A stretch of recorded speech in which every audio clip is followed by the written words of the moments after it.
I'm Peter White. Welcome to the Inside Network.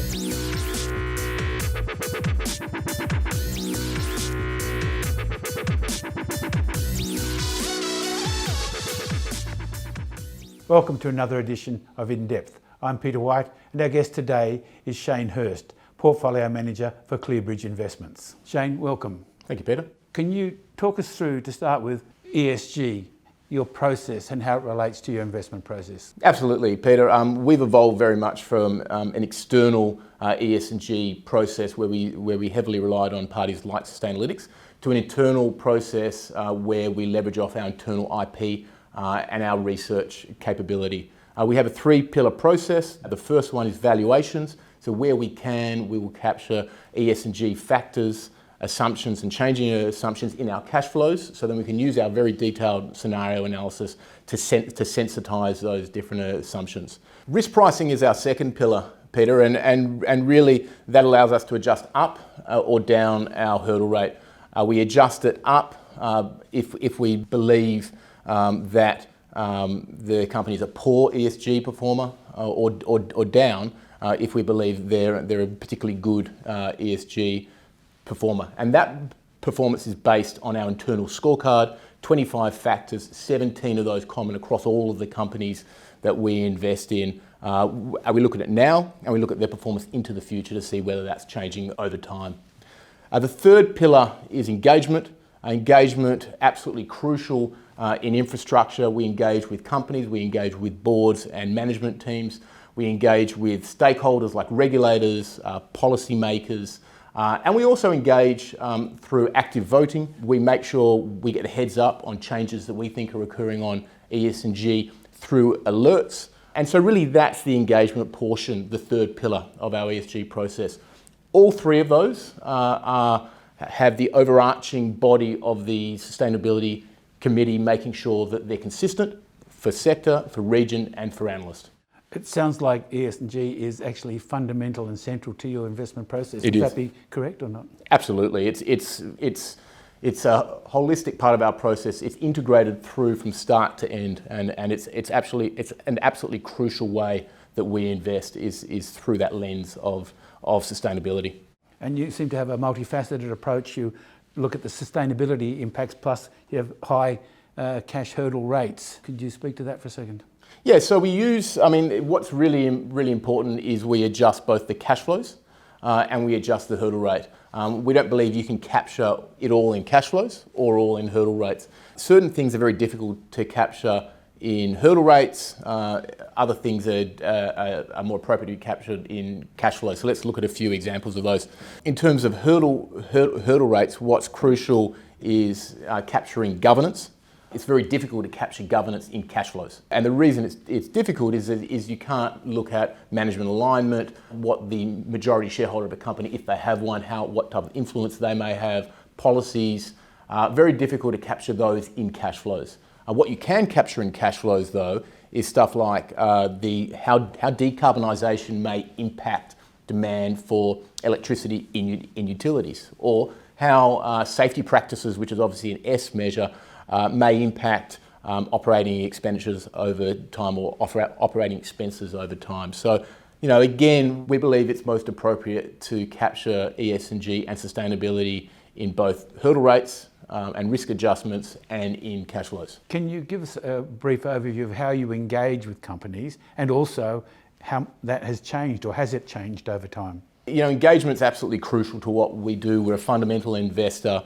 And we engage a number of ways. So let's look at the first way. We speak to company management, boards of directors. We spend a lot of time, and we've done this in the past, a few examples of this, talking to companies, for example, to look at compositions of boards. We've helped to restructure boards in places like Canada. In Australia, we've helped to align management to what we think shareholders want in terms of total returns out of those. So, really being able to have a good dialogue with management and boards is crucial, and that engagement over time continues to be absolutely crucial.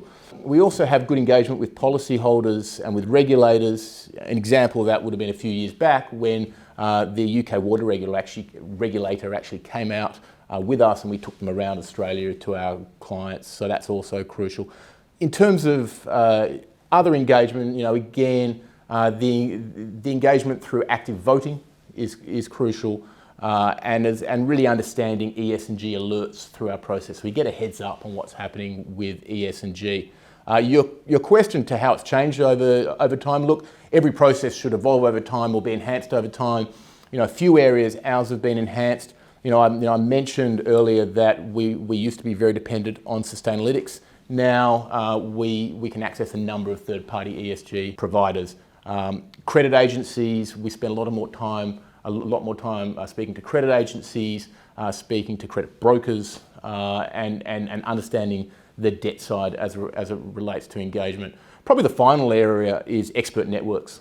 So, we are able to use expert networks in far more detail, and that allows us greater ability to engage and understand companies that we invest in. The picture you've painted for me is really a polite activist shareholder. Would that be correct or not? Look, I wouldn't call us an activist shareholder, but we have exceptionally good relationships with the companies that we invest in. And frankly, they seek out our advice in how they should project themselves to the market, but also on how we think they should best run parts of their business. A lot of people associate sustainability and infrastructure primarily with renewable energy. Is that fair, or is it much broader? Does it?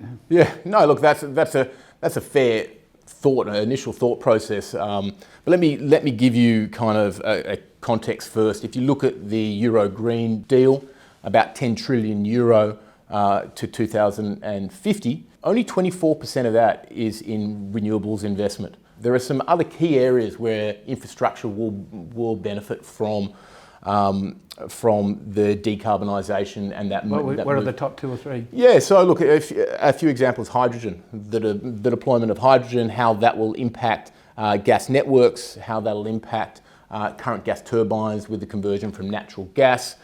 Carbon capture and storage is obviously absolutely crucial. Also mobility, and really understanding how that dynamic's going to play out over time. There'll be more electric vehicles. There'll be probably less use of dirtier airplanes, and there's certainly an encouragement for people to take rail and to drive far more environmentally friendly vehicles. So I think there are 3. You could probably throw in strengthening of grids, so transmission and distribution grids, not just because you're having more renewables in those grids, but also because as we electrify transport, for example, there'll be a far greater demand for electricity, and that will put stress on these networks. And frankly, that as does home solar, presumably. Yeah, and look, that really is a big call on capital. When it comes to S&G, E tends to be the headline act, gets more attention, and the S and the G are somewhat overlooked occasionally. Is that a fair comment, and what's your view on that? Yeah, look, that is a fair comment. E is extremely important, but the S and the G are also extremely important. As a way of context, if we think about governance, governance, management alignment, understanding the shareholders you're investing with, understanding the policies and general governance practices and policies within infrastructure assets and companies is absolutely crucial to understanding forward cash flows, the consistency of those cash flows, and then ultimately how we value companies. Socials is really an interesting one because I think it's often overlooked and certainly very important for infrastructure and utility assets because they are so heavily integrated into communities.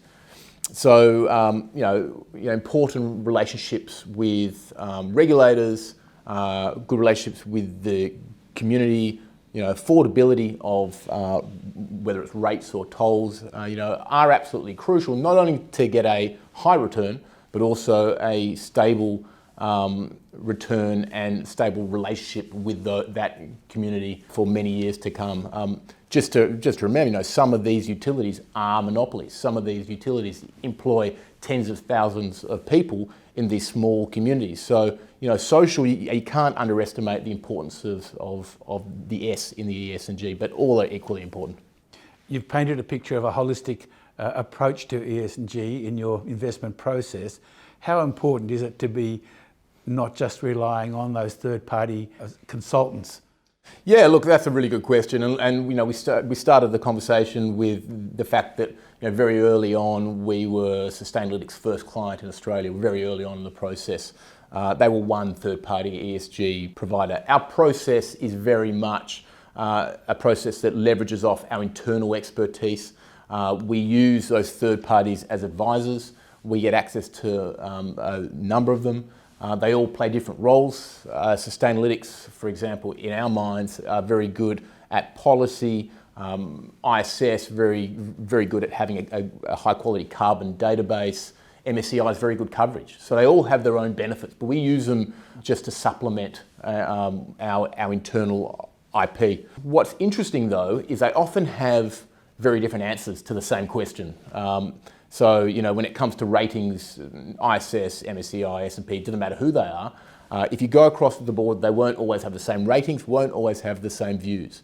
And so that further strengthens our case to have an integrated, holistic investment process that's driven from the bottom up, because we understand these assets, we understand infrastructure, and so that allows us to get a far better output in the way we integrate ESG into our investment process. Do you ever try and put a number on how the ESG attention can drive returns to better levels?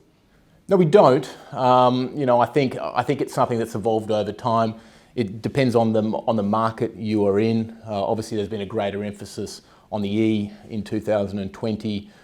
Probably the ESG will go to a greater emphasis over the next 20 to 30 years. But it's important to understand for infrastructure themselves, ESG is and a good integrated process is absolutely essential, and that's what I think we have. One topic we haven't covered today is disruption, which is potentially an issue for all investors in infrastructure.